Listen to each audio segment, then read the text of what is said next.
Hello friends, good morning. कैसे हैं आप सब? स्वागत है आपका फिर से आपके अपने यूट्यूब चैनल पर।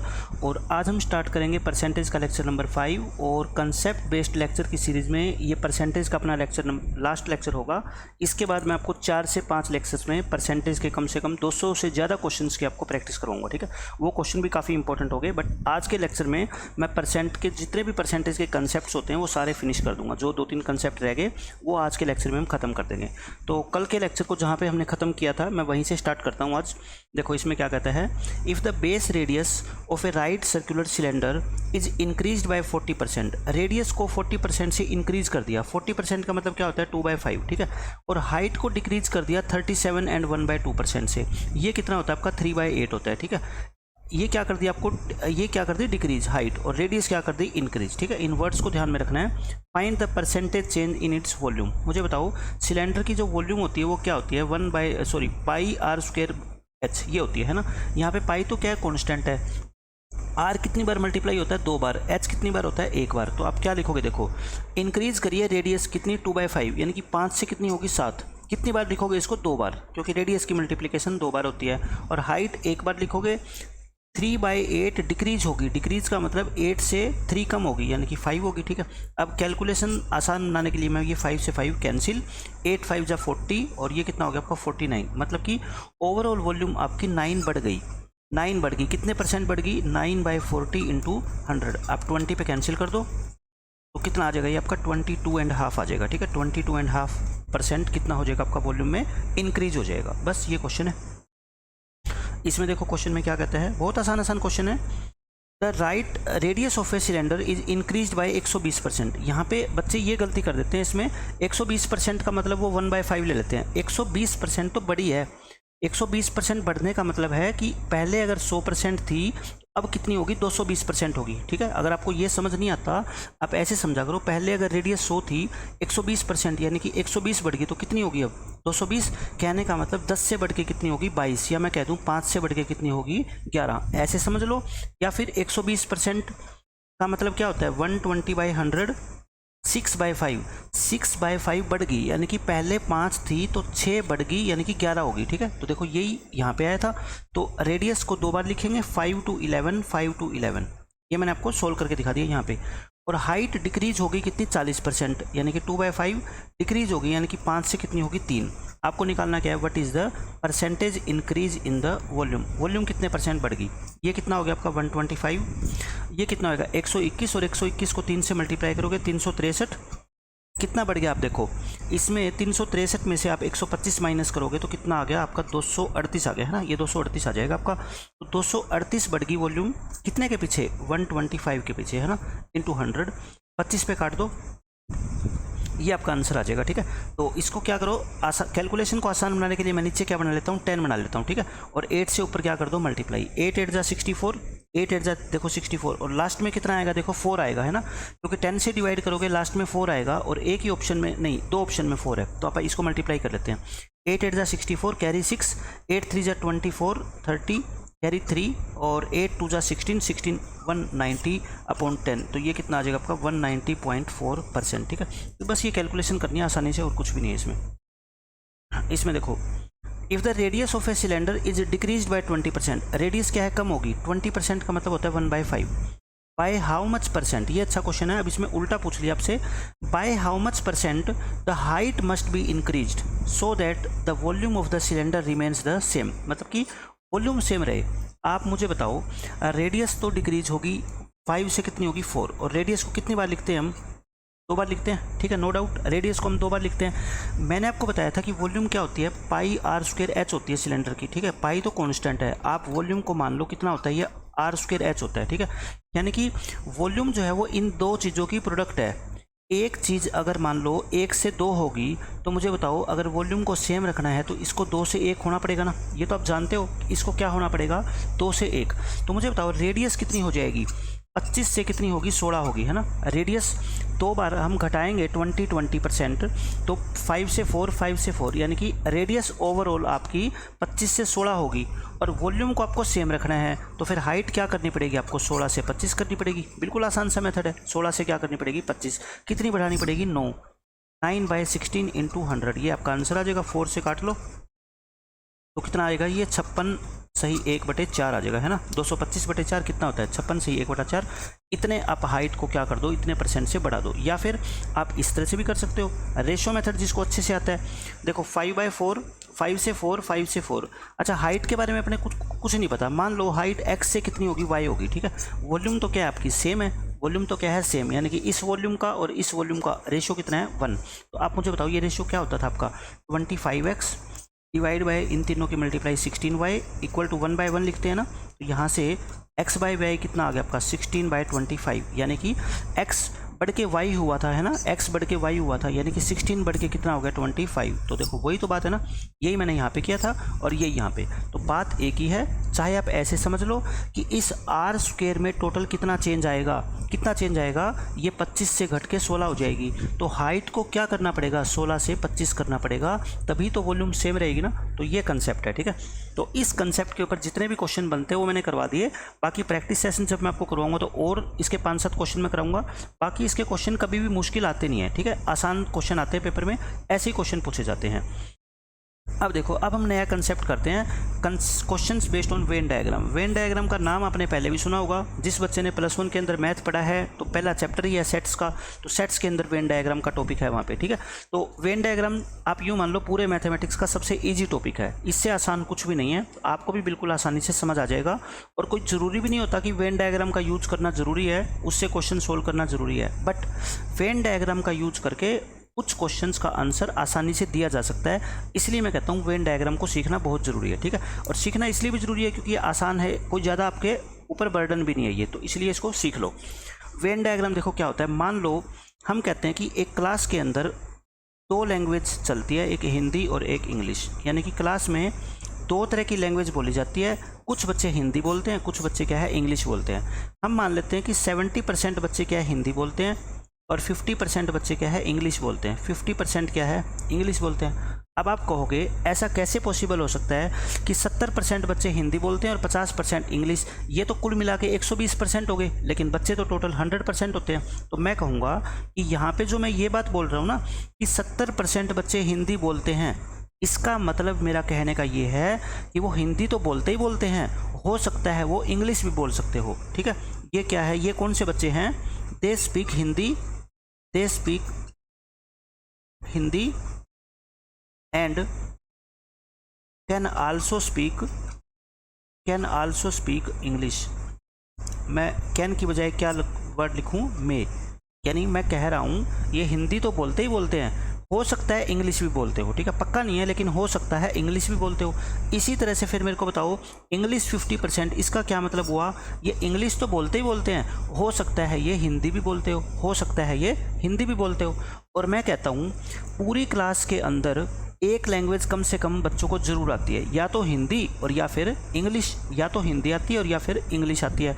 तो इसमें क्या होगा, देखो 70 और 50 मिलके तो हो गए 120%, लेकिन कुल बच्चे तो 100% ही होते हैं। इसका मतलब जो 20% बच्चे हैं ना वो ऐसे हैं जो दोनों लैंग्वेज बोलते हैं, जो क्या है दोनों लैंग्वेज बोलते हैं, तभी ये चीज़ पॉसिबल है, ठीक है, कि 70% बच्चे हिंदी बोलते हैं और 50% बच्चे क्या बोलते हैं इंग्लिश। तो ऐसा तभी पॉसिबल है जब 20% बच्चे क्या है दोनों के दोनों लैंग्वेज बोलते होंगे, क्योंकि उन 20 को आपने 2 जगह काउंट कर लिया, यहाँ पे भी और यहाँ पे भी, जबकि करना था 1 जगह काउंट, ठीक है।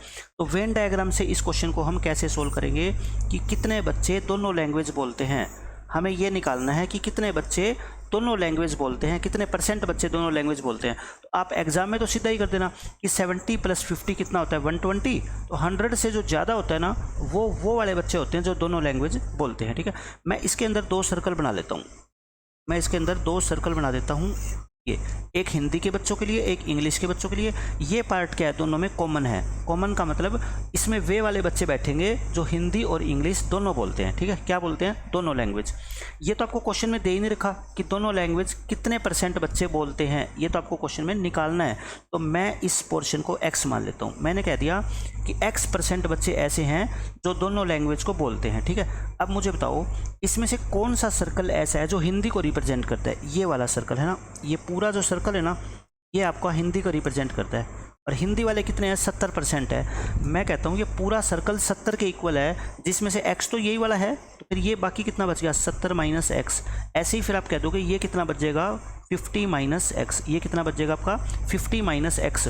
और तीनों सर्कल के अंदर जो ये बच्चे बैठे हैं, कौन कौन से बच्चे हैं, ये 70 माइनस एक्स प्लस एक्स और प्लस 50 माइनस एक्स, ये मिलके कितने हो गए, 100। ये मिलके कितने परसेंट हो गए, 100% हो गए। ठीक है, इसकी वैल्यू 100 रख दो और यहाँ से आप x निकाल लेना, कितना आ जाएगा आपका, 20 आ जाएगा। x कितना आ जाएगा, 20। तो आप वेन डायग्राम से इस क्वेश्चन को ऐसे कर सकते हो। ठीक है, अब मैं आपको बताता हूँ कि जो ये पोर्शन है आपका, ये वाला पोर्शन, ये वाला पोर्शन, जो ये वाला पोर्शन है जिसमें 70 माइनस एक्स बच्चे बैठे हैं, ये किसको रिप्रेजेंट करता है। देखो ये पूरा सर्कल रिप्रेजेंट करता था हिंदी को, इसमें से हमने ये एक्स हटा दिया, जो हिंदी के साथ इंग्लिश भी बोलना जानते हैं, तो ये कौन से बच्चे बन गए, ये बच गए आपके हिंदी ओनली। हिंदी ओनली का मतलब जो सिर्फ हिंदी जानते हैं, है ना। ये कौन से बच्चे बच गए आपके यहाँ पे, ये वाला। अगर मैं इस सर्कल की बात करूँ, इस रीजन की, है ना, शेडेड रीजन की, ये कौन से बच गए आपके, इंग्लिश ओनली। अगर आपसे पेपर में पूछा जाए कि हिंदी ओनली बताओ, तो मैं यहाँ से बता दूंगा x की वैल्यू कितनी, 20, तो 70 में से 20 गए 50, यानी 50% बच्चे ऐसे हैं जो सिर्फ हिंदी बोलते हैं। ठीक है, अच्छा ये पोर्शन कौन सा बच गया कॉमन, ये हो गया हिंदी एंड इंग्लिश बोथ। ये क्या आ गया आपका, हिंदी एंड इंग्लिश बोथ। ठीक है, तो वेन डायग्राम का मैंने बेसिक मतलब आपको समझा दिया कि ये हिंदी ओनली होता है, ये इंग्लिश ओनली होता है, ये दोनों होता है। अब एक क्वेश्चन और पूछा जाता है पेपर में। अब मैं एक वेन डायग्राम आपको और बनाता हूँ और फिर समझाता हूँ इससे। जैसे जैसे क्वेश्चन आएंगे मैं सारा पहले आपको समझा देता हूँ। वही दो लैंग्वेज हम लेके चल रहे हैं, हिंदी और इंग्लिश। ठीक है, ये है। अब मुझे बताओ, अब की बार ये कंडीशन नहीं है कि क्लास में एक लैंग्वेज तो कम से कम बोली जाती है। हो सकता है कि कुछ बच्चे ऐसे हो जिनको ना तो हिंदी आती हो ना इंग्लिश आती हो। ठीक है, तो हिंदी बोलने वाले हैं 70%, इंग्लिश बोलने वाले हैं मान लो 40%। ठीक है, और 5% बच्चे ऐसे हैं जिनको ना तो हिंदी आती ना इंग्लिश आती, नीदर हिंदी नॉर इंग्लिश। ये कितने परसेंट बच्चे हैं बच्चों, 5%। ये कितने हैं, 5% बच्चे हैं। तो अब मेरे को बताओ ऐसे कितने बच्चे हैं जिनको दोनों लैंग्वेज आती है, जिनको दोनों लैंग्वेज आती है, वो कितने बच्चे हैं, ये आपको निकालना है। ठीक है, तो वेन डायग्राम से देखना मैं 10 सेकंड के अंदर इस क्वेश्चन को कैसे सोल्व करता हूँ, आप भी फिर वैसे ही सोल्व करने लग जाओगे। मेरे को बताओ दोनों लैंग्वेज वाले बच्चे कौन से होते हैं, ये बीच वाले होते हैं, इसको मैंने क्या मान लिया, x मान लिया। ठीक है, 70% ये पूरा सर्कल होता है हिंदी वाला, तो ये कितने बच गए, 70 माइनस एक्स। ये कितने बच गए आपके, 40 माइनस एक्स बच गए। ठीक है, जैसे पिछले क्वेश्चन में किया था। अब ये जो पूरा रेक्टेंगल मैंने बनाया ना, इस रेक्टेंगल के अंदर जो ये दोनों सर्कल का एरिया है, कौन सा, 70 minus x plus 40 minus x, यानी कि दोनों सर्कल के अंदर जो टोटल एरिया आता है वो किसको रिप्रेजेंट करता है, यानी कि 70 minus x plus 40 minus x. ये जो वैल्यू है ये किसको रिप्रेजेंट करती है, वो सभी के सभी बच्चे जो कम से कम एक लैंग्वेज ज़रूर बोलते हैं। देखो, चाहे वो हिंदी बोलते हो तो इसमें आ जाएंगे, सिर्फ इंग्लिश बोलते तो यहाँ आ जाएंगे, और दोनों बोलते तो यहाँ आ जाएंगे। तो इस पूरे दोनों सर्कल के अंदर सारे बच्चे आ गए जो कम से कम एक लैंग्वेज ज़रूर बोलते हैं, या तो हिंदी या इंग्लिश ओनली या फिर दोनों। Number of students who can speak at least one language. At least का मतलब समझ में है ना, दोनों कम से कम एक लैंग्वेज दोनों में से ज़रूर आती है, चाहे एक आती हो चाहे दोनों आती हो। तो ये उन सर्कल के अंदर बैठेंगे। तो फिर सर्कल के जो बाहर जगह बची हुई है, ये वाली, ये जो बची हुई है सर्कल के बाहर और रेक्टेंगल के अंदर, यहाँ कौन बच्चे बैठेंगे, यहाँ वो बच्चे बैठेंगे जिनको कोई भी लैंग्वेज नहीं आती। जिनको कोई भी लैंग्वेज नहीं आती वो इस रेक्टेंगल के तो अंदर बैठेंगे, लेकिन सर्कल से क्या होंगे, बाहर। और ये पूरा सर्कल किसको रिप्रेजेंट करता है, 100% को, क्योंकि क्लास के सभी बच्चों को हम क्या मानते हैं कि उनकी काउंटिंग कितनी है, 100% है। ठीक है, तो ये सारा मिला के, पूरा रेक्टेंगल मिला के कितना होता है, 100% होता है। अब मेरे को बताओ, 5% बच्चे थे जिनको कुछ नहीं आता, वो कहाँ जाएंगे, यहाँ पे आएंगे। ये 5 कहाँ पे जाएगा, इधर। ठीक है, और इस पूरे रेक्टेंगल की वैल्यू कितनी होती है, 100। तो आप वैल्यू पुट कर दो। देखो, 70 minus x plus 40 minus x और प्लस 5, ये 5 ये वाला बाहर वाला है ना, ये किसके इक्वल है, 100। यहाँ से आप x निकाल लो, ये माइनस एक्स कट गया प्लस से, और ये माइनस का x, और ये कितना हो गया आपका 110, 115, ये 100 हो गया, x की वैल्यू यहाँ से कितनी आ जाएगी 15, यानी कि 15% बच्चे ऐसे हैं जो दोनों लैंग्वेज बोलना जानते हैं। ठीक है, तो वेन डायग्राम से देखो कितनी आसानी से आप चीज़ों को समझ पाए कि जो बच्चे ऐसे हैं जो कोई लैंग्वेज नहीं बोल सकते वो कहाँ पे आएंगे, सर्कल से बाहर आएंगे और अपने रेक्टेंगल के क्या आएंगे, अंदर आएंगे। ठीक है, अब आपको मैं क्वेश्चन कराता हूँ कि कैसे कैसे क्वेश्चन पेपर में आएंगे, और जैसे ही आप वेन डायग्राम बनाओगे आप उसका आंसर तुरंत बता दोगे। ठीक है, एक मैं साथ साथ में आपको फॉर्मूला भी बता देता हूँ। जिन बच्चों ने सेट्स पढ़ा है उनको ये फॉर्मूला आता होगा, जिन्होंने नहीं पढ़ा वो फॉर्मूला सीख ले। आपको निकालना ये पूरा सर्कल के अंदर का एरिया है ना, ये पूरा दोनों सर्कल के अंदर का एरिया, इसको हम क्या बोलते हैं मैथमेटिकली, H इंटरसेक्शन E। ये सेट अगर मान लो H है, ये union E, H union E, ये पूरा सेट आपका H है ना, ये E है, तो दोनों का जो यूनियन होता है उसको क्या बोलते हैं, H union E। H union E निकलता कैसे बताओ, number of H union E, मतलब इसमें इनके यूनियन में कितने एलिमेंट आएंगे, number of H plus number of E minus number of H intersection E। आप ये फॉर्मूला पढ़ते हो ना बचपन से, number of A union B क्या होता है आपका, number of A plus number of B और minus number of A intersection B। तो इस फॉर्मूले के अंदर वैल्यू पुट करके भी हम आंसर निकाल सकते हैं। लेकिन अगर आपसे पेपर में कहा जाए कि हिंदी ओनली, सिर्फ हिंदी कितने बच्चे बोलते हैं, तो आप डायग्राम से करोगे तो आपका आंसर कभी भी गलत नहीं होगा। ठीक है, फॉर्मूले में पुट करने से हो सकता है गलत हो जाए, पर डायग्राम से गलत नहीं होगा, ये पक्का है। अब देखो क्वेश्चन करते हैं हम। इसमें कहता है किसी परीक्षा में 50% छात्र अंग्रेजी में और 60% हिंदी में और 20% दोनों में उत्तीर्ण हुए, यानी कि दो विषय है हिंदी और अंग्रेजी, पेपर हुआ इनका, 50% इंग्लिश में पास हो गए, 60 हिंदी में हो गए और 20% दोनों में पास हुए। ठीक है, तब दोनों विषयों में अनुत्तीर्ण छात्रों का प्रतिशत क्या था, मतलब ऐसे कितने परसेंट छात्र है जो दोनों विषयों में फेल हो गए। आपको मैं वेन डायग्राम बना देता हूँ, आप खुद बता दोगे कि क्वेश्चन में क्या पूछा गया है। ये मैंने वेन डायग्राम बना दिया, ये है हिंदी वाले बच्चे, ये है इंग्लिश वाले बच्चे। ठीक है, और मैंने बताया था पूरा रेक्टेंगल किसको शो करता है, 100% बच्चों को। ठीक है, अब बताओ, सबसे पहले ये फिल किया करो आप, है ना, जो क्या है दोनों पेपर में पास हुए हैं, सबसे पहले इसको फिल करो। ऐसे कितने बच्चे हैं, 20%, ये 20 हो गया। अब हिंदी में कितने थे आपके, 60 थे, तो हिंदी का ये पूरा सर्कल है ना, ये पूरा 20 यहाँ बैठ गए, तो बाकी 40 यहाँ हो जाएंगे, क्योंकि ये पूरा सर्कल 60 को रिप्रेजेंट करता है, तो 20 तो यहाँ आ ही गए। ये भी पार्ट क्या है, इस सर्कल का तो है ना, H का। अब 50% इंग्लिश में, अच्छा इंग्लिश में 50 है, 20 तो यहाँ पे आ गए, तो यहाँ कितने रह गए, 30।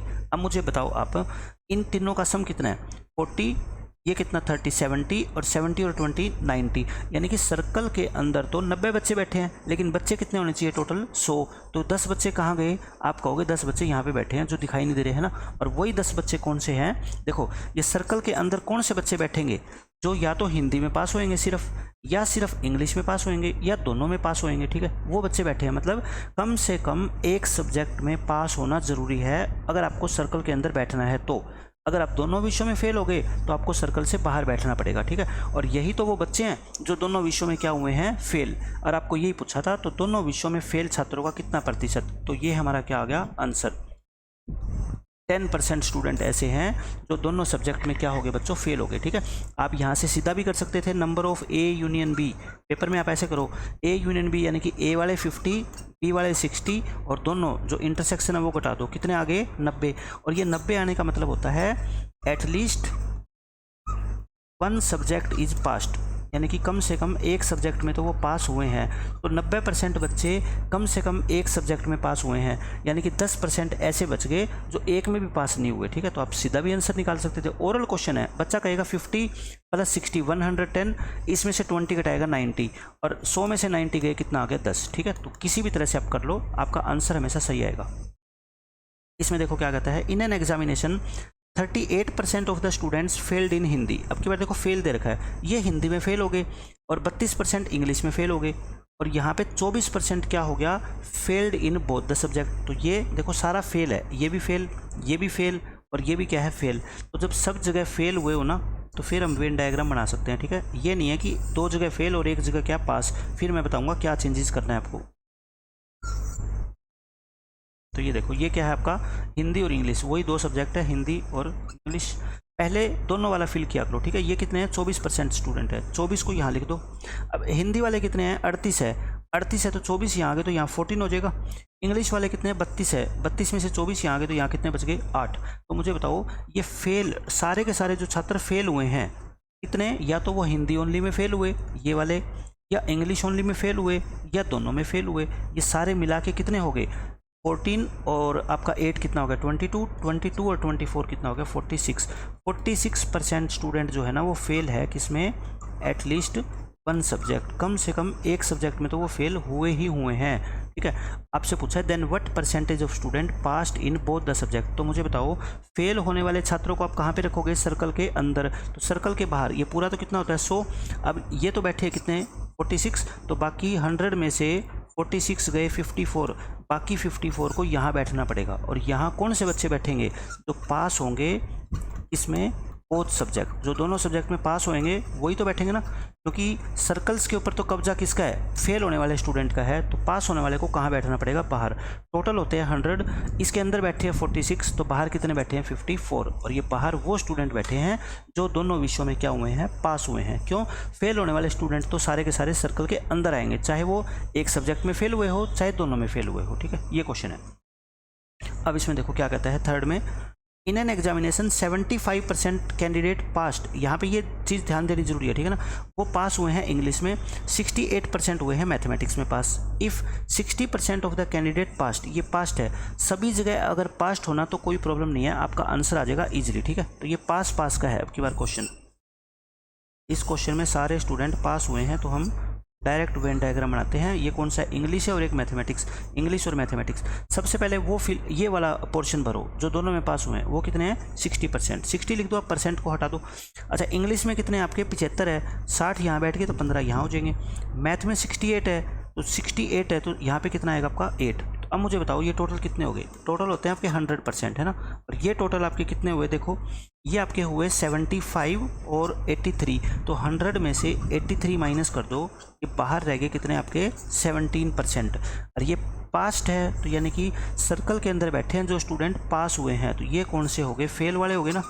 और ये कितने सब्जेक्ट में, फेल्ड इन बोथ सब्जेक्ट, क्योंकि बच्चा अगर एक सब्जेक्ट में भी पास हो जाता तो वो सर्कल के अंदर आ जाता है ना। जैसे इंग्लिश में पास होता ना तो वो यहाँ बैठ जाता, अगर वो हिंदी में पास होता तो वो यहाँ बैठ जाता, अगर दोनों में पास होएगा तो वो यहाँ बैठ जाएगा। मतलब पास होने वाले बच्चे तो सर्कल के अंदर बैठेंगे, बाहर कौन से बैठेंगे, जो एक में भी पास नहीं हुए। और आपसे यही पूछा गया है कि find the what percentage of the candidates failed in both the subject. ठीक है, और ऐसा ही क्वेश्चन बनेगा पेपर के अंदर, ऐसे करना है आपको। इसमें देखो फोर्थ क्वेश्चन में क्या कहता है, 50% in an examination 50% of the candidates passed in Hindi, Hindi में पास हो गए। 60% candidate passed in mathematics, but 30% of the candidates failed in both, failed in both. ये इंपॉर्टेंट है, चीज़ याद रखनी, ठीक है। ऊपर पास है और यहाँ पे क्या है, फेल है। ठीक है, तो हम क्या कर सकते हैं, देखो मैं आपको एक चीज़ बता देता हूँ, जो आपको गिवन होता है ना कि failed in both the subjects, आप उसको चेंज नहीं कर सकते। यानी कि जो कॉमन पोर्शन होता है, मैं आपको डायग्राम बना के दिखाता हूँ, देखो जो कॉमन पोर्शन होता है दोनों सर्कल के अंदर, आप उसको चेंज नहीं कर सकते। आपको अगर पास वाला दे रखा है इसका तो पास लिखना पड़ेगा, और फेल वाला लिखना है तो फेल लिखना पड़ेगा। ठीक है, जैसे हिंदी और मैथमेटिक्स है ना, हिंदी और मैथमेटिक्स। आपको क्वेश्चन में क्या दे रखा है, फेल हुए हैं दोनों सब्जेक्ट में कितने 30%, तो आपको इसको तो 30 क्या लिखना पड़ेगा, फेल के हिसाब से लिखना पड़ेगा। समझ गए। अब आप कहोगे कि ये सर्कल तो फिर फेल को रिप्रेजेंट करना चाहिए, तभी तो हम यहाँ पे फेल वाले लिख सकते हैं। तो मैं कहता हूँ अगर हिंदी में 50% बच्चे फेल हुए हैं, सॉरी पास हुए हैं, हिंदी में पास्ट कितने हुए हैं 50%, 50% अगर पास हो गए तो मुझे बताओ बाकी जो 50% रह गए वो हिंदी में क्या हो गए, फेल हो गए, वो हिंदी में क्या हो गए, फेल। मुझे क्या बनाना पड़ेगा, दोनों सर्कल को कॉमन वाले पोर्शन के हिसाब से बनाना है। अगर कॉमन वाला पोर्शन आपको क्वेश्चन में फेल गिवन है तो मेरे को फेल का बनाना पड़ेगा, और पास गिवन है तो मेरे को पास का बनाना पड़ेगा। ठीक है, तो यहाँ पे फेल गिवन है तो आप फेल का बना लो। 50% अगर पास हुए हैं हिंदी में तो बाकी 50% क्या हो गए, फेल। अब ये फेल को रिप्रेजेंट कर रहा है, ठीक है, ये किसको रिप्रेजेंट कर रहा है, फेल को, तो ये रेक्टेंगल है। अच्छा, 50 में से 30 गए, कितने रह गए आपके 20, ये हो गया। 60% कैंडिडेट पास हुए हैं मैथ में, लेकिन मैं कह रहा हूँ अब क्या बनाना है अपने को, फेल वाला। अगर 60 पास हुए हैं तो मुझे बताओ 100 माइनस 60, 40% क्या हुए हैं, फेल हुए हैं, किसमें, मैथ्स में। ठीक है, 40% मैथ में फेल हुए हैं, उनमें से 30 तो यहाँ बैठे हैं जो दोनों में फेल हुए हैं। ठीक है, तो बाकी कितने बच गए 10। आप कहोगे 20 और 10 30, 30 और 30 60, और टोटल तो कितने होते हैं 100%। तो 100 में से ये 60 घटा दो, कितने बच गए 40%। तो फेल वाले अगर अंदर बैठे हैं यहाँ पे, तो ये क्या हो गए 40%, ये हो गए पास्ड इन बोथ सब्जेक्ट। बताओ समझ आई इतनी, तो कोई प्रॉब्लम नहीं है। मैंने कहा क्वेश्चन में जो ये कॉमन पोर्शन आपको जो भी गिवन है ना, आप उसके अकॉर्डिंग चेंज कर दो क्वेश्चन को, ठीक है। तो ये 40% बच्चे आ गए जो दोनों सब्जेक्ट में पास हुए हैं, और ये आपको क्वेश्चन में गिवन है if 240 students passed in both the subjects then the total number of candidates appearing in the exam. तो 40% बच्चे क्वेश्चन में किसके इक्वल है 240, मतलब उनकी परसेंटेज वैल्यू तो कितनी है 40%, और एब्सोल्यूट वैल्यू कितनी है 240। तो 1% कितना आ गया बताओ 6, तो 100% कितना आ गया 600, और 100% तो क्या होते हैं टोटल स्टूडेंट, यानी कि कुल 600 बच्चे एग्जामिनेशन हॉल में बैठे थे, जिनमें से 40% बच्चे क्या है दोनों सब्जेक्ट में पास हुए हैं। ये क्वेश्चन था। इसमें देखो क्या कहता है, सेम ऐसा ही क्वेश्चन है। 68% students in A class took chemistry, यानी कि 68% बच्चों ने केमिस्ट्री का सब्जेक्ट लिया है, ठीक है। जैसे वो 10th से मान लो +1 में हुए, तो 68% बच्चों ने केमिस्ट्री को चूज किया, 44% बच्चों ने मैथमेटिक्स लिया। If each student has taken at least 1 subject, इसका ये मतलब है कि दोनों विषयों में से कम एक सब्जेक्ट तो हर स्टूडेंट ने लिया है। इसका मतलब हो गया कि ये जो सर्कल के बाहर वाला एरिया होता है ना, ये क्या है ब्लैंक है, यहाँ पे कोई भी नहीं बैठेगा। क्यों? अगर हम कहें कि ये सर्कल केमिस्ट्री को रिप्रेजेंट कर रहा है, ये मैथ को रिप्रेजेंट कर रहा है, तो जिन बच्चों के पास या तो सिर्फ केमिस्ट्री है या सिर्फ मैथ है या दोनों है, वो तो कहाँ पे आ जाएंगे सर्कल के अंदर। तो बाहर कौन बैठेगा? जिनके पास ना तो केमिस्ट्री है और ना मैथ, और वो क्वेश्चन में दे रखा है कि हर एक स्टूडेंट के पास एटलीस्ट 1 सब्जेक्ट तो है। इसका मतलब बाहर कोई भी बच्चा नहीं बैठेगा, ठीक है। ये कहानी यहाँ तक समझ आ गई। 30 students have taken both these subject, 30 ने क्या लिया है दोनों सब्जेक्ट। तो आप 30 को तो यहाँ लिखो। केमिस्ट्री में कितने हैं 68% है ना, ये 30 नहीं, सॉरी ये 30% नहीं है भाई, ये मैं गलती से लिख गया, ये तो परसेंट है 68 और 44, ये 30 स्टूडेंट है। ये क्या है उसकी एब्सोल्यूट वैल्यू है, ठीक है ना, ये एब्सोल्यूट वैल्यू है, ये एब्सोल्यूट वैल्यू है। तो यहाँ कितना मान लो आप x मान लो, ठीक है। तो ये कितना हो गया आपका 68 माइनस x हो गया, और ये कितना हो गया आपका 44 माइनस x हो गया, ठीक है। तो कितना हो गया बताओ 68 minus x plus x plus 44 minus x, इसका टोटल कितना होगा आपका 100। या मैं कह सकता हूँ x की वैल्यू कितनी आएगी, इसको जोड़ोगे 100 से कितना ऊपर बैठ गया ये 12, तो यानी कि x की वैल्यू कितनी आएगी 12। x कितना आ गया 12, यानी कि 12% बच्चे ऐसे हैं जिन्होंने दोनों सब्जेक्ट में ये क्या दोनों सब्जेक्ट ले रखे हैं, ठीक है। और क्वेश्चन में इस 12% की वैल्यू कितनी गिवन है बच्चों 30, ये तो गिवन आपको। तो बताओ 1% की वैल्यू कितनी होगी 2.5, तो 100% की वैल्यू कितनी होगी 250।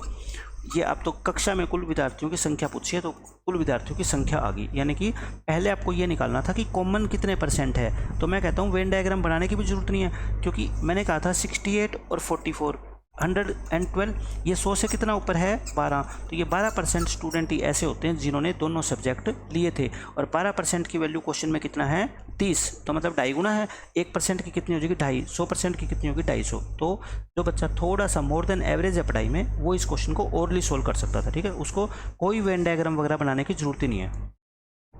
अब देखो इस क्वेश्चन में, in an examination 65% of the candidates passed in English and 75% candidate passed in mathematics, 15% candidate failed, ये फेल है। तो मैंने कहा था बोथ के अंदर जो होता है ना फेल या पास, अपने को डायग्राम को उसके अकॉर्डिंग चेंज करना है, ठीक है।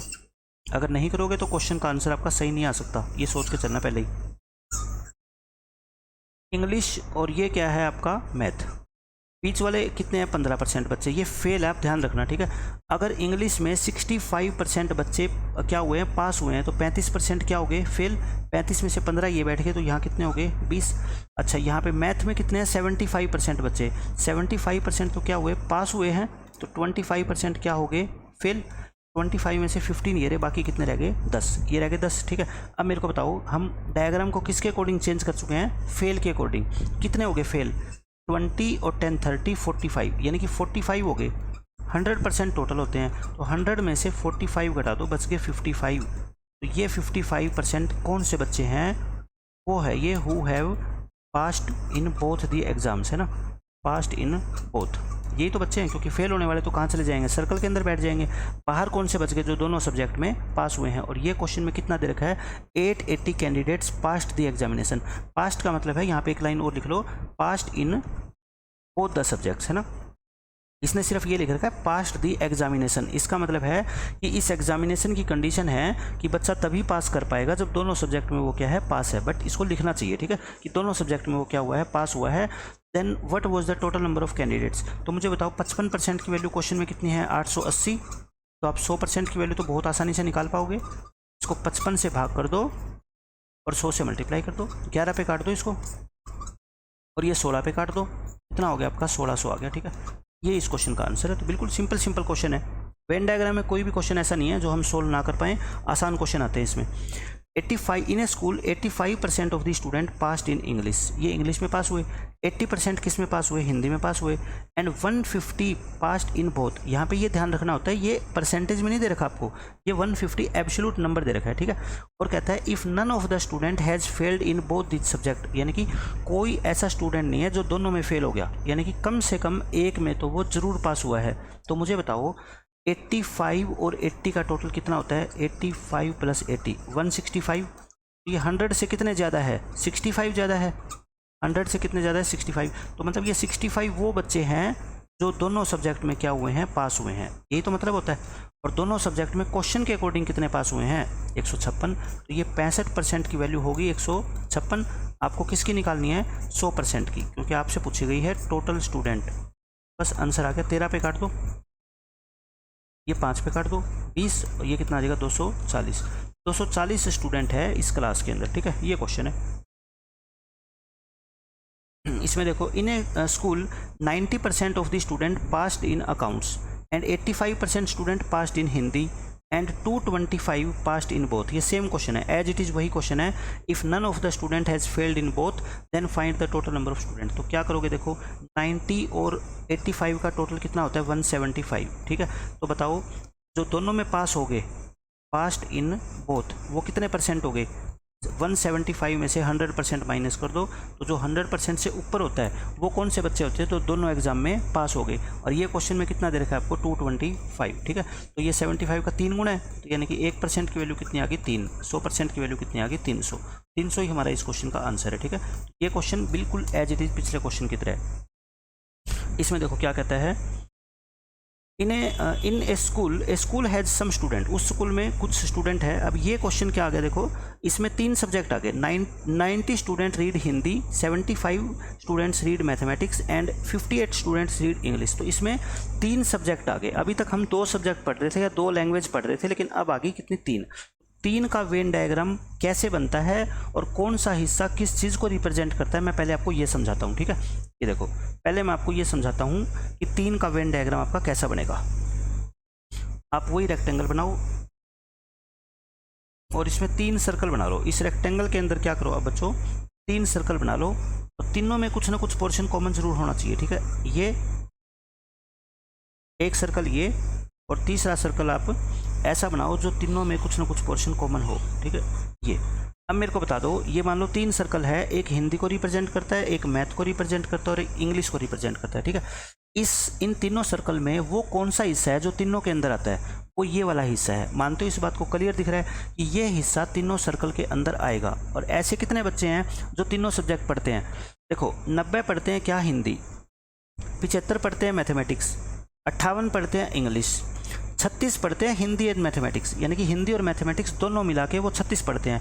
35 पढ़ते हैं हिंदी एंड इंग्लिश, 25 पढ़ते हैं English and mathematics and 18 students reading all 3 subject. तो सबसे पहले आप इस कॉमन पोर्शन को फिल किया करो जो तीनों सब्जेक्ट को पढ़ने वाला है। समझ गए इतना, ठीक है।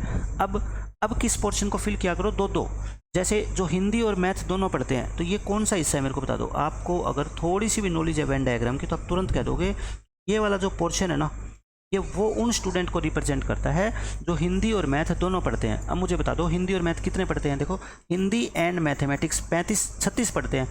36 पढ़ते हैं, इस पूरे हिस्से में बैठे हैं वो। 36 में से 18 तो यही हो गया, तो बाकी 18 कहाँ बैठेंगे, यहाँ पे बैठ जाएंगे। भाई ये पूरा हिस्सा 36 को रिप्रेजेंट करता है। 18 यहाँ बैठे तो 18 यहाँ बैठ जाएंगे, ठीक है, हो गया। अब देखो मैथ और इंग्लिश, ये पूरा हिस्सा रिप्रेजेंट करता है किसको, जो मैथ और इंग्लिश दोनों पढ़ते हैं। ऐसे कितने बच्चे हैं, 25 बच्चे हैं। 18 यहाँ बैठे हैं, बाकी 7 यहाँ बैठे हैं। अच्छा ये हिस्सा पूरा, ये हिंदी और इंग्लिश वाला देखो कितने हैं, आपके हिंदी एंड इंग्लिश 35 है, तो 18 तो इसमें बैठे हैं, बाकी 17 इसमें रह गए, ठीक है। अब बात आती है, अब हम फिल करेंगे जो हिंदी पढ़ते हैं। हिंदी कितने पढ़ते हैं? 90 स्टूडेंट पढ़ते हैं। अब मुझे बताओ हिंदी के लिए तो ये पूरा सर्कल है ना, ये वाला पूरा सर्कल हिंदी का है, ठीक है। यहाँ कितने बैठे? 18, 18 और 18 36, 36 को 17 में जोड़ोगे 53, 53 तो इसके अंदर बैठे हैं ऑलरेडी। टोटल कितने हैं? 90, तो 90 में से कितना घटा दो आप? 53 घटा दो, कितना आ गया? 37, 37 बच्चे फिर यहाँ बैठेंगे, ठीक है। अब मेरे को बताओ इंग्लिश वाले सर्कल के अंदर, इंग्लिश के है, सॉरी मैथ के कर लो पहले, मैथ के 75, 18 और 18 36, 36 और 7 कितना हो गया आपका? 43, और 75 को घटाओगे, 75 में से 43 घटाओगे, कितने रह गए? 32, यानी कि ये 32 हो गए। इस पोर्शन में कितने बैठेंगे? इंग्लिश के कितने हैं? 58, यहाँ कितने बैठे हैं? 24 और 18 42, 58 में से 42 गए, यहाँ कितने बैठे हैं? 16। ये मैंने सारा क्वेश्चन सोल्व कर दिया आपके सामने। अब क्वेश्चन में से कुछ भी आपसे पूछ लिया जाए, आप सभी क्वेश्चंस का आंसर दे सकते हो, ठीक है। अब मैं बताता हूँ, पहले तो जो पूछ रखा है वो देखो, what is the number of student who study one subject only, जो सिर्फ और सिर्फ एक सब्जेक्ट पढ़ते हैं। तो जो ये वाला हिस्सा होता है ना, ये वाला हिस्सा, ये बताओ किसको रिप्रेजेंट करता है? ये उन बच्चों को रिप्रेजेंट करता है जो सिर्फ इंग्लिश पढ़ते हैं, ठीक है। इसी तरह आप कहोगे ये वाला हिस्सा उन बच्चों को रिप्रेजेंट करता है जो हिंदी पढ़ते हैं, सिर्फ हिंदी, ठीक है। ये हिस्सा उन बच्चों को रिप्रेजेंट करता है जो सिर्फ मैथ पढ़ते हैं। तो ओनली वन सब्जेक्ट का मतलब है या तो वो सिर्फ हिंदी पढ़ते हो, या सिर्फ मैथ पढ़ते हो, और या सिर्फ इंग्लिश पढ़ते हो। तो क्वेश्चन नंबर ये 10 है, मान लो क्वेश्चन नंबर 10 है, इसका जो आंसर आएगा वो कितना आएगा बताओ? 37, यानी कि जो सिर्फ हिंदी पढ़ते हैं, 32 जो सिर्फ मैथ पढ़ते हैं, और 16 जो सिर्फ इंग्लिश पढ़ते हैं, ठीक है। 32 और ये कितना आएगा आपका? 48, और ये कितना आएगा? 85। तो ये आपका 85 आंसर आ गया, ठीक है। क्वेश्चन नंबर 11 देखो, इसका आंसर क्या आएगा? क्या पूछ रखा है? What is the number of student who study at least 2 subject, जो कम से कम 2 सब्जेक्ट तो जरूर पढ़ते हैं। इसका क्या मतलब हुआ कि कम से कम 2 तो जरूर पढ़ते हैं, यानी कि सभी के सभी बच्चे मिला के उसमें से वो माइनस कर दो जो सिर्फ और सिर्फ एक सब्जेक्ट पढ़ते हैं। क्यों? क्योंकि आपको निकालना है कम से कम 2 तो जरूर पढ़ते हो, यानी कि 2 या 2 से ज़्यादा, 2 या 2 से ज़्यादा। यानी कि आप बताओ मेरे को, तो ये वाला हिस्सा है, ये तो उन बच्चों का हिस्सा है जो सिर्फ एक सब्जेक्ट पढ़ते हैं, है ना। तो बाकी जो भी इस सर्कल के अंदर बच्चे बैठे हैं वो कम से कम एक सब्जेक्ट तो जरूर पढ़ते हैं। तो बाकी सबको जोड़ दो, बाकी कितने हो गए? देखो 18, 7 और 7, 17 और 7, 18, 18, 17 और 7, ये वो बच्चे हैं जो कम से कम 2 सब्जेक्ट तो जरूर पढ़ते हैं, ठीक है। 36 और 24 कितना हो गया आपका? 60। तो ये इन दोनों क्वेश्चंस के क्या है बच्चों? आंसर है, ठीक है। तो वेन डायग्राम ये बना लोगे आप, किसी भी तरह का कोई भी क्वेश्चन पूछ ले, मैं कहता हूँ ऐसा हो ही नहीं सकता कि आप उसका आंसर ना दे पाओ, ठीक है। बस आपको समझ होनी चाहिए कि क्वेश्चन के अंदर पूछा क्या गया है। क्वेश्चन में पूछा गया है कि कम से कम 2 सब्जेक्ट पढ़ते हो, मतलब कि एक ऐसा नहीं, ऐसे स्टूडेंट नहीं इंक्लूड करने जो सिर्फ सिंगल सब्जेक्ट पढ़ते हैं। और सिंगल सब्जेक्ट कौन से पढ़ते हैं? ये वाले बच्चे तो पढ़ते हैं, बाकी तो क्या है, या तो दोनों पढ़ते हैं, ठीक है, और या फिर तीनों पढ़ते हैं। तो बस इन सबको जोड़ दो, बात खत्म। ये क्वेश्चन था। अब ये और देख लो, एक क्रिकेट, हॉकी और फुटबॉल वाला।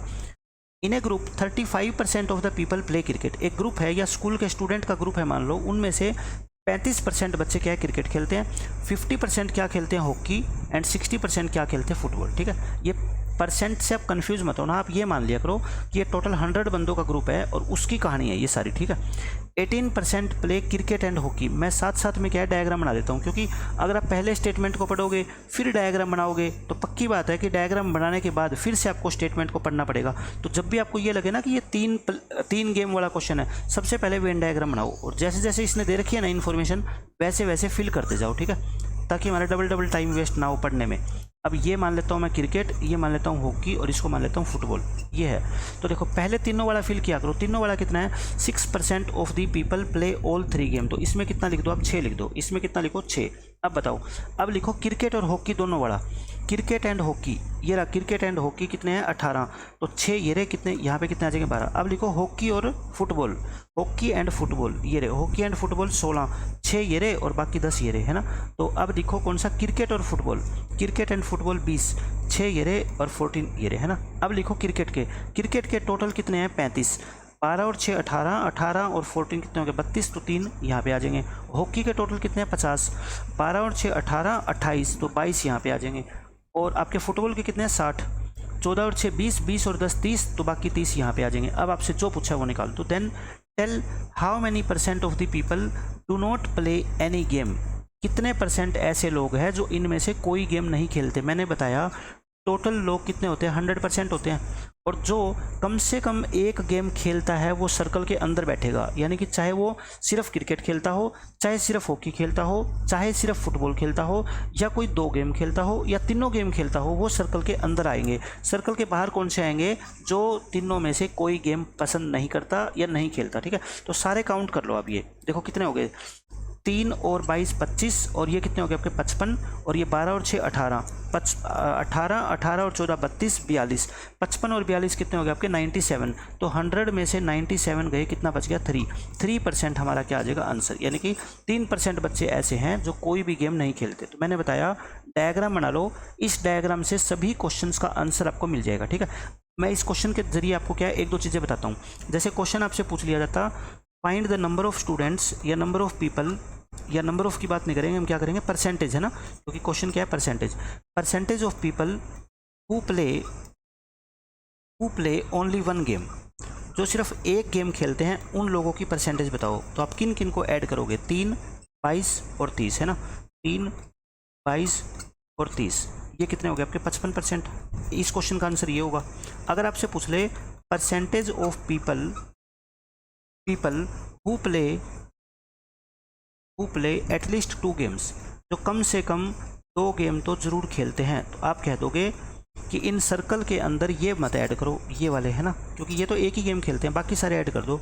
12 6 10 और 14 और ये कितना हो गया आपका 20 30 42, ये कितने हो जाएंगे आपके 42 हो गए। थर्ड क्वेश्चन आपसे पूछ ले percentage of people who play exactly 2 games,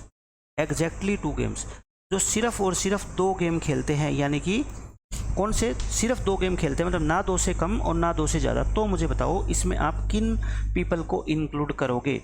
यहाँ पे देखो ये जो पोर्शन है ना, ये वाला जो पोर्शन है, ये उन लोगों को रिप्रेजेंट करता है जो क्रिकेट और हॉकी दोनों खेलते हैं, ठीक है। लेकिन इनमें से 6 लोग तो आपको हो गए सर 6% तो वो है जो तीनों खेलते हैं, लेकिन हमें तो कौन से चाहिए, एग्जैक्टली चाहिए। तो इसका मतलब आप समझ गए कौन कौन से ऐड करोगे, ये 12 ये 14 और ये 10, है ना।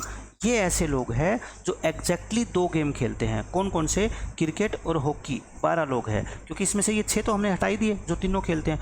कौन सा आंसर आएगा 12 + 10 + 14। तो मैं कहता हूँ वेन डायग्राम से किसी भी क्वेश्चन का आप आंसर आसानी से दे सकते हो, और जो 3 क्वेश्चन एग्जाम में पूछे जा सकते हैं उन तीनों का आंसर मैंने बता दिया। फोर्थ इस क्वेश्चन में पूछा ही गया है कि कितने लोग ऐसे हैं जो कोई भी गेम नहीं खेलते। तो टोटल 100% में से इस सर्कल के अंदर जितने भी बैठे हैं वो घटा दो, बाकी कौन से बच जाएंगे, जिनको तीनों में से कोई गेम नहीं खेलना आता, ठीक है। तो ये वेन डायग्राम के क्वेश्चन है। मैंने 3 वाले भी आपको 2 क्वेश्चन करवा दिए, और 2 सर्कल वाले तो फिर नॉर्मल क्वेश्चन होते हैं, वो तो कोई भी बच्चा कर ही लेता है, ठीक है।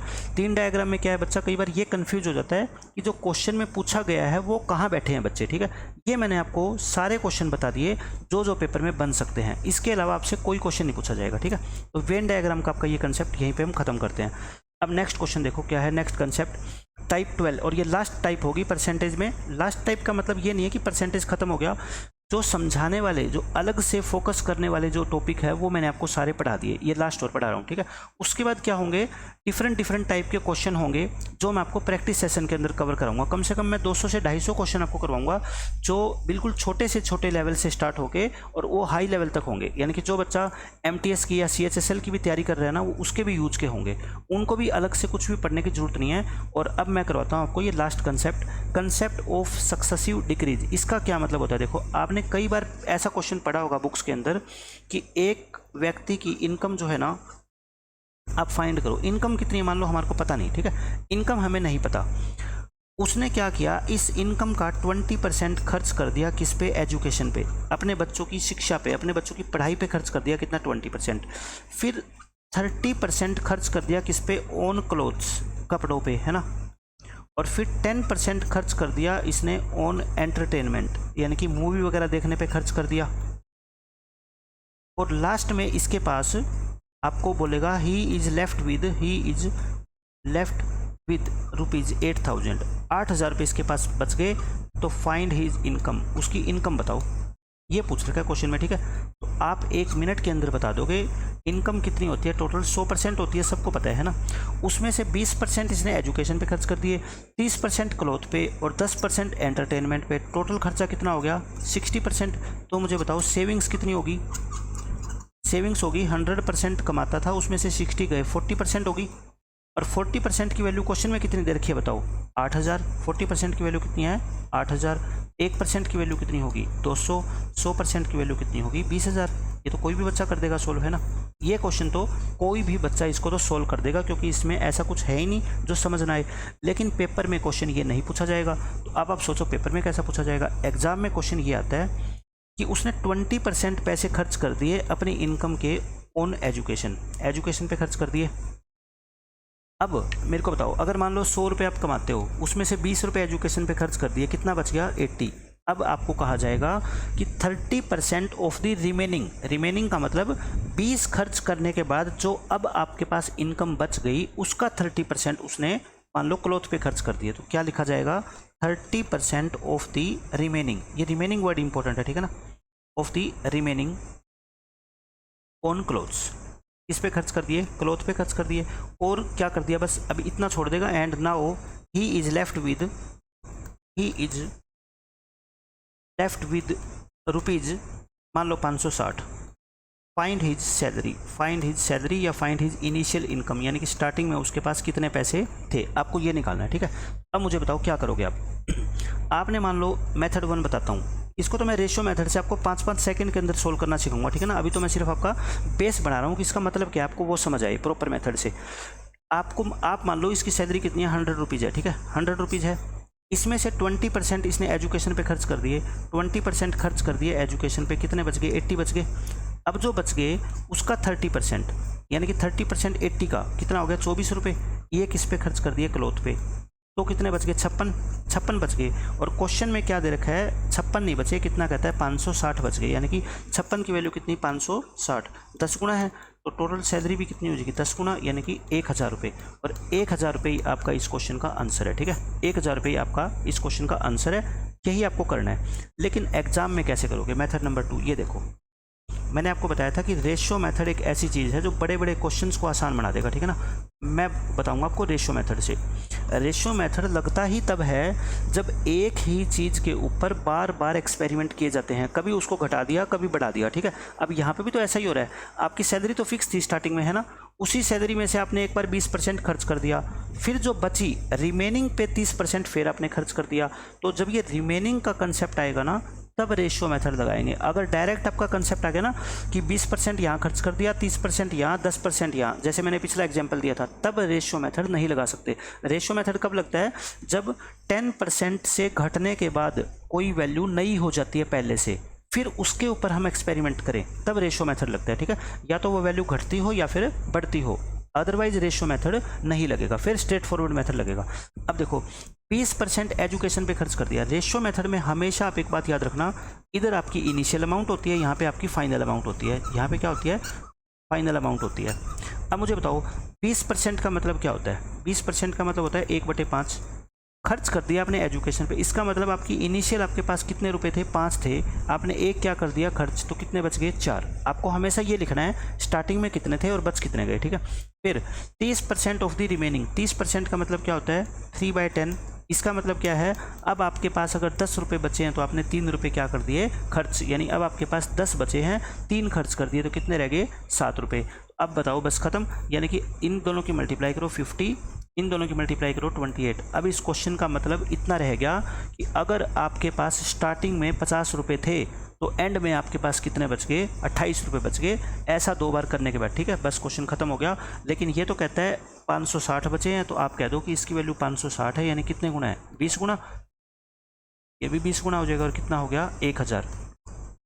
ये देखो यही 1000 मैंने आपको यहाँ से निकाल के दिखाया और यही 1000 यहाँ से, दोनों का आंसर सेम आया।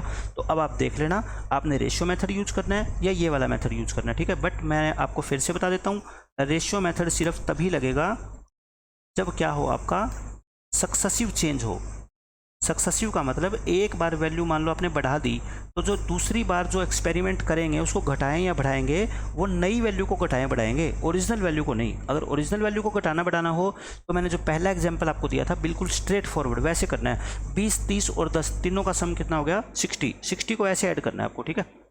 अब देखो question, a person spent 20% of his income on food, 20% पैसा इसने कपड़ों पे खर्च कर दिया, एंड 30% ऑफ द रिमेनिंग, ये वर्ड इंपॉर्टेंट है, ठीक है ना, remaining on education. Now he is left with 5600, find his income. ये तो वही क्वेश्चन है जो अभी करवाया मैंने। 20% का मतलब होता है 1/5, यानी कि पहले 5 थे तो अब कितने बच गए 4, क्यों, क्योंकि 1 रुपया खर्च कर दिया। 30% का मतलब क्या होता है 3/10, यानी पहले 10 थे 3 खर्च कर दिए, क्या बच गए 7, यानी कि पहले 50 थे अब फाइनली उसके पास कितने बच गए 28। इस 28 की वैल्यू क्वेश्चन में कितने हैं 5600।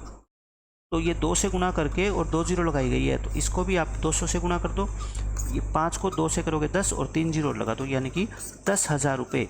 यही हमारा क्या है आंसर है, ठीक है, ये आंसर है। ये तो अभी जो क्वेश्चन कराया था वही है। नेक्स्ट क्वेश्चन देखो क्या कहता है, a person gave 20% of his income to his elder son. एक आदमी की जितनी भी इनकम है उसका 20% उसने अपने बड़े बेटे को दिया। 30% ऑफ द रिमेनिंग, ये इंपॉर्टेंट वर्ड होता है, ठीक है ना, जो बच गई, यानी कि बड़े बेटे को देने के बाद जो उसके पास अमाउंट बच गई उसका 30% उसने क्या दे दिया अपने छोटे बेटे को दे दिया, एंड 10% ऑफ द रिमेनिंग, और अब भी जो बच गई उसने क्या कर दिया अपनी वाइफ को दे दिया। अब बताओ मेरे को ऐसा करने से क्या होगा, 20% का मतलब 1/5, और फिर क्या है 30% का मतलब 3/10, और 10% का मतलब 1/10, है ना। ये सारी चीज़ें एग्जाम में आपको लिख के देखने की जरूरत नहीं है, तो डायरेक्ट आपको पता लगनी चाहिए, ठीक है। इसका मतलब क्या, पहले 5 थे तो 1 रुपया उसने दे दिया, कितने बच गए 4।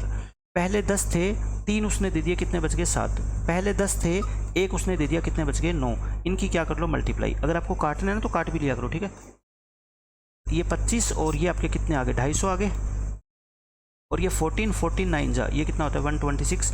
अपने पास अगर शुरू में 250 रुपये थे तो अब कितने बच गए उसके पास 126 बच गए, लेकिन 126 की वैल्यू क्वेश्चन में कितनी है, 126 की वैल्यू क्वेश्चन में कितनी है आपकी 10,080। ये आप कितनी आ जाएगी 10,080, ठीक है ना। शायद 126 को आप 8 से मल्टीप्लाई करोगे ना तब आपका आ जाएगा, है ना। 8 से मल्टीप्लाई करो और 1 जीरो लगा दो, 80 गुना, तो ये भी कितना आ जाएगा आपका 80 गुना, और 25 अट्ठे कितने होते हैं 200 और 2 जीरो, यानी कि 20,000 रुपये उस आदमी की क्या है, उस आदमी के पास स्टार्टिंग में पैसे कितने थे, उसकी इनकम कितनी थी 20,000 रुपये, ठीक है। तो बहुत आसान क्वेश्चन है, चाहे ये 3 बार आपसे प्रोसेस मांग रहा हो, 4 बार 5 बार, ये मेथड आपको सबसे आसान बना देगा इस क्वेश्चन को, ठीक है। अब देखो नेक्स्ट क्वेश्चन क्या है, ये थोड़ा सा मैंने इसमें हल्का सा चेंज किया है, बताता हूँ कैसे करना है। A man had a certain amount with him, उसके पास कुछ पैसे थे। He spend 20% of it to buy a ring, उसने 20% की तो रिंग खरीद ली, एंड 5% ऑफ द रिमेनिंग। ये मैं बार बार इसको अंडरलाइन इसलिए कर रहा हूँ क्योंकि जब ये रिमेनिंग वर्ड नहीं लिखा आएगा, वो जो मैं नेक्स्ट क्वेश्चन में आपको बताऊँ भी कैसे, तो फिर ये गलत हो जाएगा अगर रेशियो मेथड लगा दिया आपने, ठीक है। 5% of the remaining on food, then he donated ₹120। देखो क्या किया, पहले 20% पैसे की तो उसने क्या करी रिंग खरीद ली 1/5, और बाकी बचे हुए का 5% यानी कि 1/20 उसने खाने पे खर्च कर दिए। फिर उसने क्या कर दिए 120 रुपये किसी भिखारी को दान दे दिए, and now finally he is left with ₹1400, और अब उसके पास मिला के 1400 रुपये बच गए। तो बताओ उसके पास स्टार्टिंग में कितने पैसे थे, find the initial amount he had, उसके पास कितने पैसे थे, ठीक है, ये निकालते हैं। तो मेरे को बताओ ये 5 से कितने हो गए 4, यहाँ 20 में से 1 खर्च कर दिया, यानी कि कितने हो गए 19, यानी कि पहले अगर इसके पास 100 थे तो अब कितने बच गए 76 बच गए। अब आप सोचोगे कि ये जो 120 है इसका क्या इलाज करें। मैं कहता हूँ इस 120 की काउंटिंग ऐसे मत करो क्योंकि ये परसेंटेज में नहीं है। आप बताओ मेरे को, यहाँ तक 5% खर्च करने बाद तक 120 रुपये इसने दान दिए, और उसके बाद भी इसके पास 1400 रुपये बच गए। अगर ये दान ना देता तो मुझे बताओ क्या इसके पास 1520 नहीं बच जाते। आप कहते बिल्कुल बच जाते 1520, है ना। तो बस आप इस दान वाले को हटा ही दो, है ना। क्या मान लो कि ये 2 प्रोसेस करने के बाद उसके पास कितने पैसे बच गए 1520, क्योंकि 1520 में से 120 दान देगा तभी तो 1400 बचेगा ना। तो फिर ये 76 की वैल्यू कितनी है यहाँ पे 1520 है, ठीक है। तो ये 20 गुना, तो ये भी कितना हो जाएगा 20 गुना, यानी कि 2000। तो स्टार्टिंग में उसके पास कितने पैसे थे 2000, तो इसका आंसर कितना आ गया हमारा 2000। एक क्वेश्चन खत्म। सेकंड क्वेश्चन आपसे क्या है, बीच में से भी कोई वैल्यू निकाल के पूछ सकता है। जैसे इसने पूछ ली find the amount he spent on food, इसने फूड पे कितना पैसा खर्च किया, मुझे बताओ फूड पे इसने कितना पैसा खर्च किया था।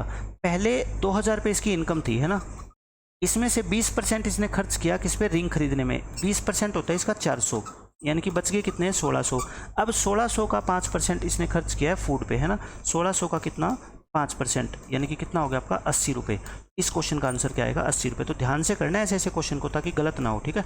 ये कितना आएगा आपका 80 रुपये। यानी कि आप ये सोचो कि फूड पे उसने कौन सा पैसा खर्च किया, पहले 20% निकालो, ठीक है, बच गए उसका 5% उसने कहाँ खर्च किया था, फूड पे। तो आपको क्लियर लिखा हुआ है, वही हमने निकाल दिया, बस खत्म क्वेश्चन।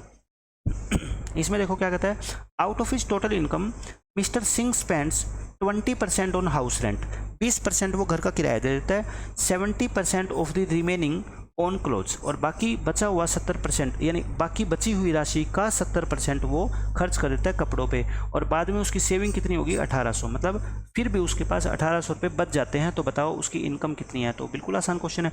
20% का मतलब 1/5, यानी कि 5 रुपये थे तो 1 खर्च कर दिया, 4 बच गए।